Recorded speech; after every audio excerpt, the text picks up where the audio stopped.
America's public enemy number one in the United States is drug abuse. We shall fight on the beaches. We shall fight on the landing grounds. We shall never surrender. Mr. Gorbachev, tear down this wall.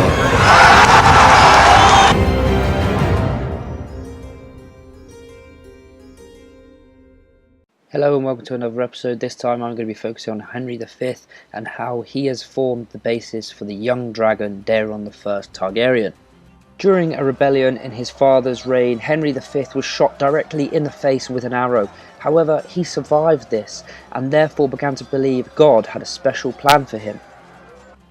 He believed that God had sent him not only to claim the French crown but also to persecute heretics, and one heretic movement at the time was known as the Lollards.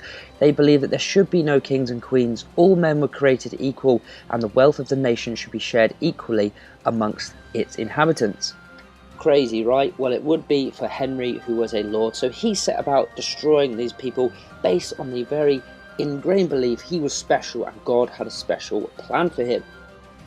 Daeron too believed that he was a very special person and a very special case. He believed that it was his duty to finish the work of Aegon and conquer the whole of the Westerosi Peninsula.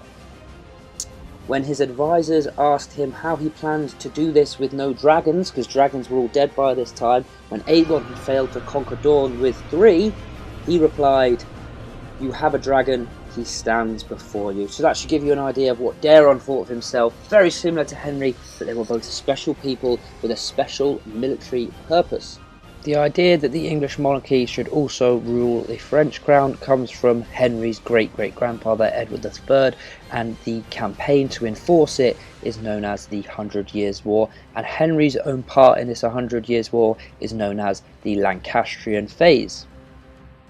And most famously, Henry gained victory at the Battle of Agincourt. This is where an estimated 6,000 to 9,000 English soldiers, made up mostly of archers, defeated a massive French army with estimates up to 36,000, and they defeated them at Agincourt, in which Henry captured the French king, returned into England and made himself the heir to the French crown, although he would never actually live to be crowned King of France.